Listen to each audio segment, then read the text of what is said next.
akan melakukan presensi mengecek kehadiran kalian. Abdul Gofur. Hadir. Aditya Anjaya. Hadir.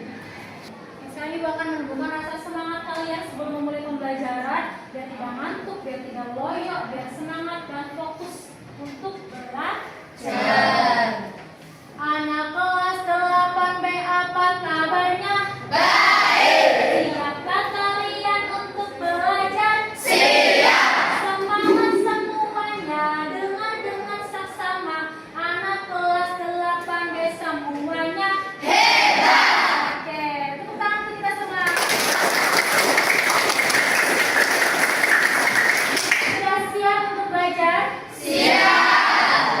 Hari ini kita akan melaksanakan pembelajaran materi zakat fitrah dengan tujuan pembelajaran yang pertama menunjukkan sikap taat kepada Allah.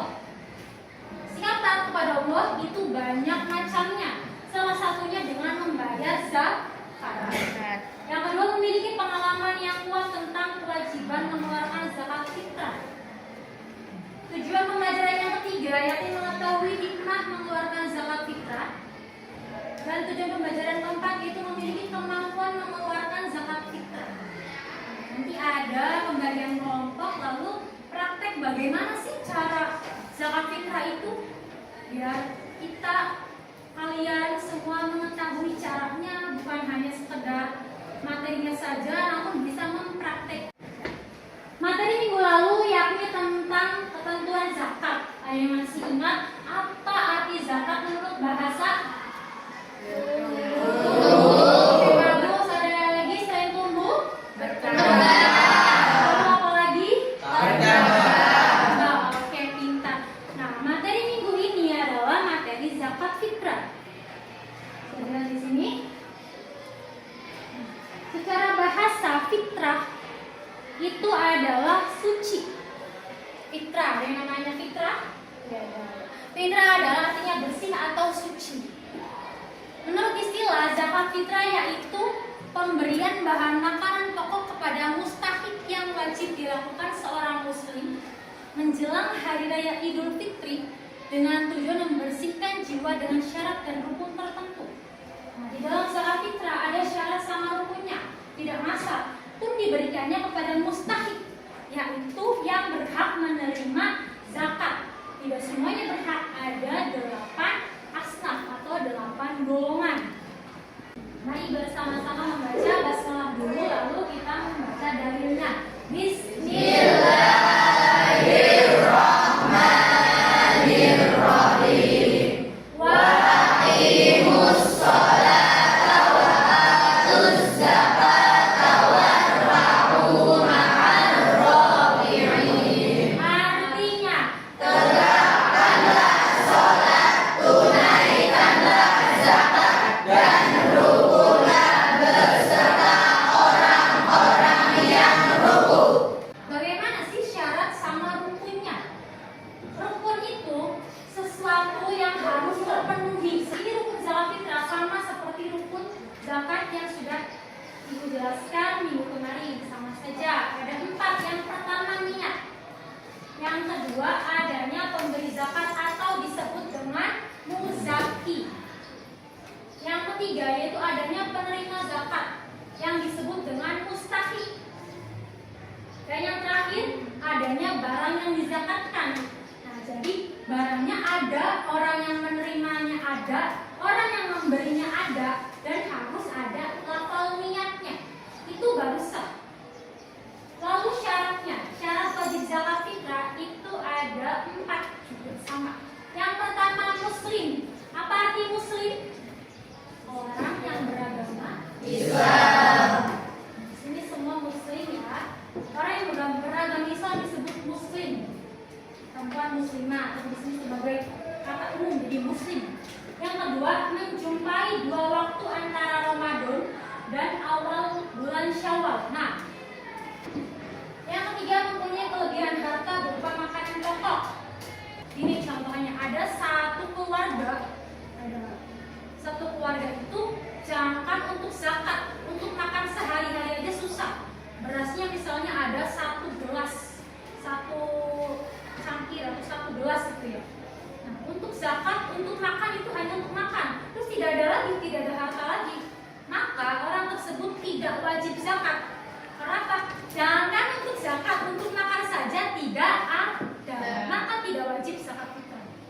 Tapi kalau orang yang mempunyai harta yang lebih, berasnya berkarung-karung, bahkan sampai 1 gudang, itu sangat wajib untuk zakat fitrah.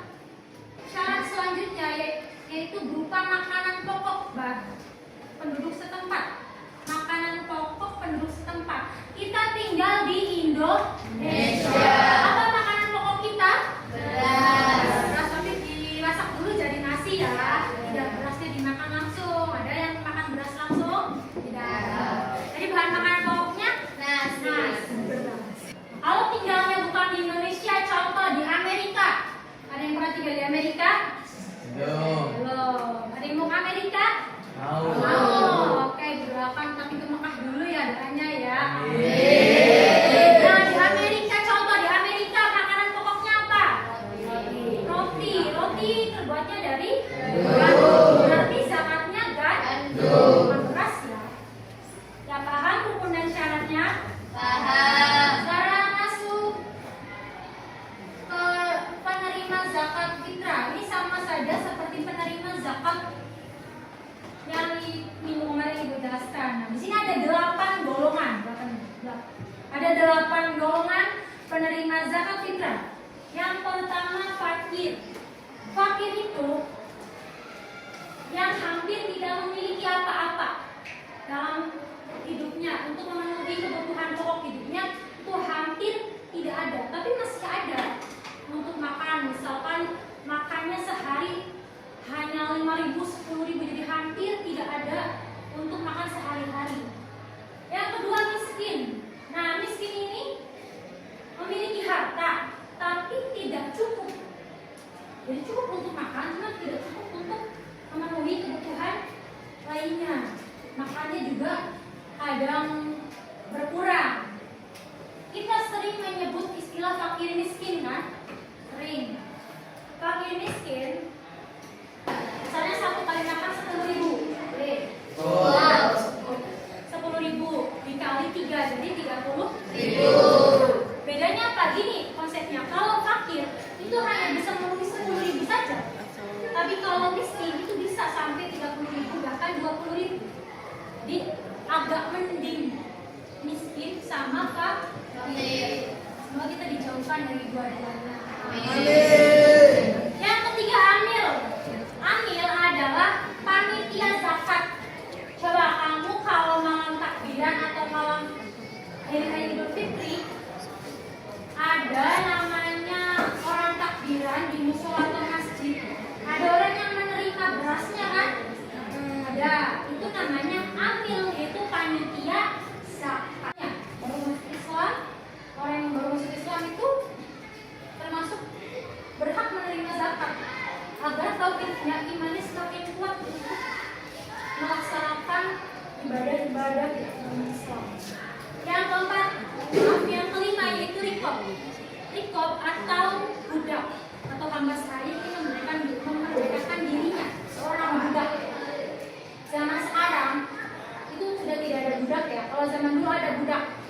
Budak itu orang yang disuruh-suruh, orang yang dipekerjakan, tapi tidak dikasih upah, malah disiksa. Itu namanya rikob. Untuk zaman sekarang tidak ada ya. Orang yang disuruh, orang yang dikerja pasti mendapatkan gaji atau upah. Nah, zaman dulu ada tuh disuruh jemur, disuruh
juga termasuk berjuang di jalan Allah kan?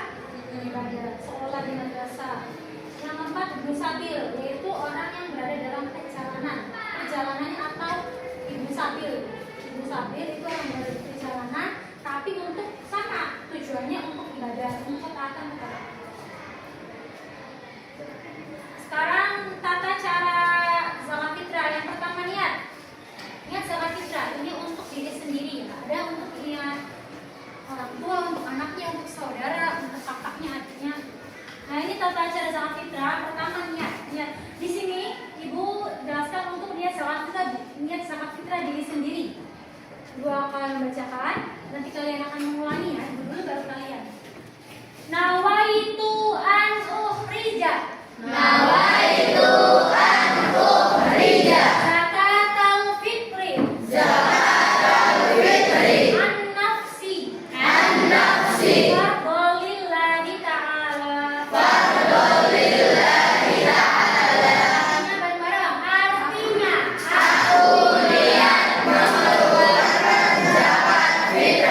untuk diriku sendiri fardu karena Allah Ta'ala. setelah itu, ini kan ada yang menzakatkan, lalu ada yang menerimanya. Yang menerimanya membaca doa seperti ini.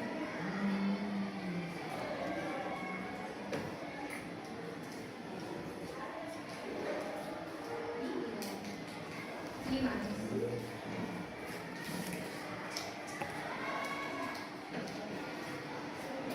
Sekarang tata cara zakat fitrah. Yang pertama niat zakat fitrah ini untuk diri sendiri ya. Ada untuk niat orang tua, untuk anaknya, untuk saudara, untuk kakaknya, adiknya.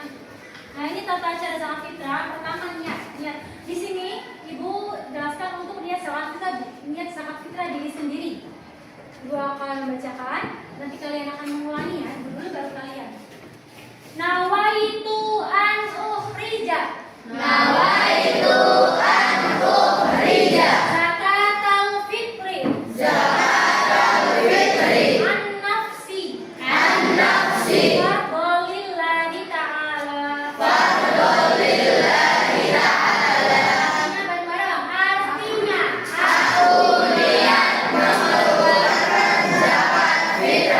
untuk diriku sendiri fardu karena Allah Ta'ala. setelah itu, ini kan ada yang menzakatkan, lalu ada yang menerimanya. Yang menerimanya membaca doa seperti ini.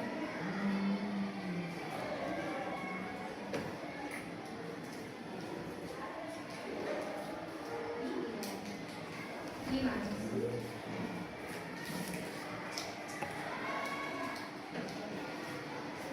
Oke.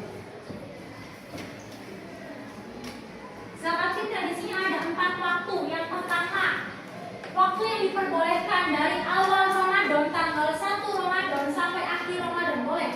Nggak apa-apa. Yang kedua, waktu yang paling utama.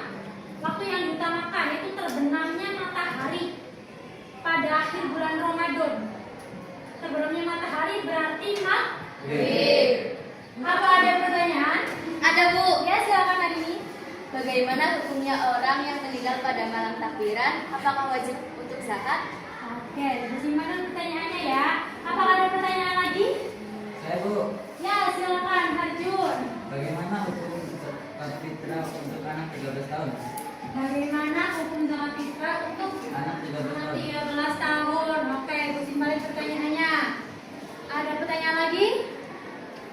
Sudah cukup tidak ada? Oke, terima kasih atas pertanyaannya. Nah, ada 2 pertanyaan. Yang pertama, bagaimana hukumnya orang yang meninggal ketika malam takbiran? Apakah wajib zakat fitrah? Yang kedua, bagaimana hukumnya zakat fitrah untuk anak 13 tahun? Ibu akan jawab yang pertama. Sebelum ibu jawab, apakah ada yang mau menjawab pertanyaan hari ini sama Arjun? Ada yang paham? Ada yang mau menjawab? Belum tahu? Oke. Bagaimana hukumnya kalau orang meninggal ketika malam takbiran? Apakah wajib bayar zakat fitrah? Di sini ada syarat wajib zakat fitrah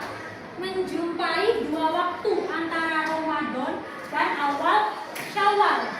Meninggalnya malam takbiran, berarti setelah maghrib. Ketika maghrib itu sudah memasuki bulan Syawal. Nah, jadi hukumnya tetap wajib membayar zakat. Dizakatkan oleh keluarganya, atau anaknya, atau oleh suaminya, itu dizakatkan. Sudah cukup paham? Hukumnya wajib ya, karena apa? Karena masih menjumpai. Nah, kalau meninggalnya ketika waktu asar, masih bulan Ramadan kan? Berarti belum menjumpai bulan Syawal, maka tidak wajib zakat. Oke, pertanyaan selanjutnya dari Hajun, bagaimana hukumnya untuk anak 12 tahun? Kalau 13 tahun terbilannya bukan anak-anak ya, ya memang masih anak-anak, tapi menginjak ke remaja. Masuk kalian nih, menginjak ke remaja. Bagaimana hukumnya? Muslim bukan? Jadi jawabannya tetap wajib. Tetap wajib membayar zakat fitrah. Kalian semuanya wajib membayar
kalian memahami materi zakat fitrah. Ibu mau tanya ke kalian, mari mengulangi materi zakat fitrah. Apa arti fitrah menurut bahasa? Ada yang tahu? Suci, pintar, bersih. Oke, pintar. Bagaimana niat untuk zakat fitrah untuk diri sendiri? Ada yang ingat? Ingat semuanya? Ingat semua. Oke, pintar. Ibu mau dengar. Niat zakat fitrah. Bagus.